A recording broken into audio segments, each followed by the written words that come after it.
Whenever I put forth on the internet's numerous news groups, discussion fora and websites a controversial view, an iconoclastic opinion, or a much disputed thesis, the winning argument against my propositions starts with everyone knows that.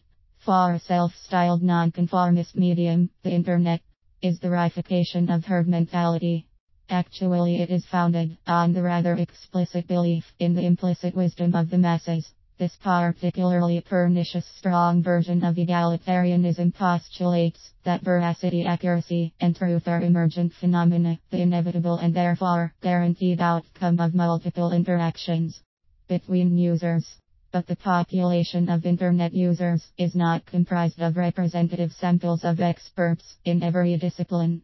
Quite the contrary. The barriers to entry are so low that the internet attracts those less gifted intellectually. It is a filter that lets in the stupid, the mentally ill, the charlatan and scammer, the very young, the bored, and the unqualified.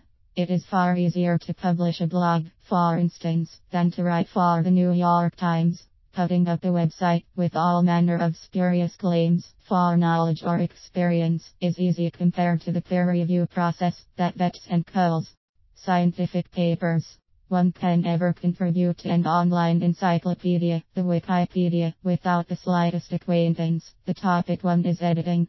Consequently, the other day, I discovered, to my utter shock, that Eichmann changed his name, posthumously, to Otto. It used to be Karl Adolf, at least until he was executed in 1962.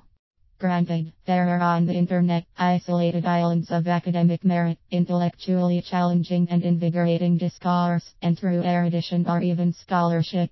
But they are mere islets in the tsunami of falsities, fatuity and inanities that constitutes the bulk of user-generated content. UGC. Which leads me to the second myth, that access is progress. Oceans of information are today at the fingertips of one and sundry. This is undisputed. The internet is a vast storehouse of texts, images, audio recordings, and databases. But what matters is whether people make good use of this serendipitous cornucopia. A savage who finds himself amidst the collections of the Library of Congress isn't likely to benefit much. Alas, most people today are cultural savages, internet users the more so. They are lost among the dazzling riches that surround them. Rather than admit to their inferiority and accept their need to learn and improve, they claim equal status. It is a form of rampant pathological narcissism, a defense mechanism that is aimed to fend off the injury of admitting to one's inadequacies and limitations.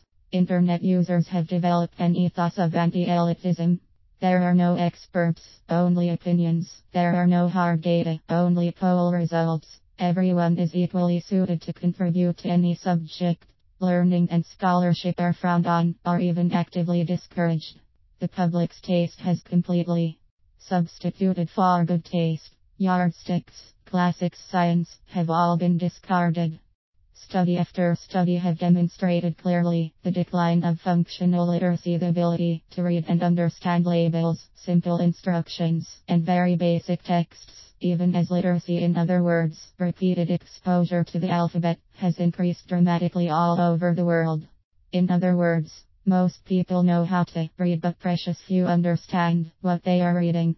Yet even the most illiterate, bolstered by the internet's mob rule, insist that their interpretation of the texts they do not comprehend is as potent and valid as anyone else's. When I was growing up in a slum in Israel, I devoutly believed that knowledge and education will set me free and catapult me from my miserable circumstances into a glamorous world of happy learning. But now, as an adult, I find myself in an alien universe where culture means merely sports and music, where science is decried as evil and feared by increasingly hostile and aggressive masses, and where irrationality in all its forms, religiosity, the occult, conspiracy theories flourishes. The few real scholars and intellectuals left are on the retreat, back into the ivory towers of a century ago. Increasingly their place is taken by self-taught experts, narcissistic bloggers, wannabe authors and auteurs, and partisan promoters of often self-beneficial causes. Dismal results ensue. Fads like environmentalism and alternative medicine spread malignantly and seek to silence dissidents, sometimes by violent means. The fare served by the media now consists exclusively of soap operas and reality TV shows. Reading is on terminal decline, with few exceptions. The new media are a hodgepodge of sectarian view and fabricated news. The few credible sources of reliable information have long been drowned in a cacophony of fakes and finnies. It is a sad mockery of the idea of progress. The more texts we make available online, the more research is published, the more books are written, the less educated people are, the more they rely on visuals and sounds rather than the written word, the more they seek to escape reality and be anesthetized rather than be challenged and provoked. Even the ever-slimming minority, who do wish to be enlightened, are inundated by a suffocating and unmanageable avalanche of indiscriminate data, comprised of both real and pseudoscience. There is no way to tell the two apart, so a democracy of knowledge reigns, where everyone is equally qualified, and everything goes and is equally merited. This relativism is dooming the 21st century to become the beginning of a new dark age, hopefully a mere interregnum between two periods of genuine enlightenment.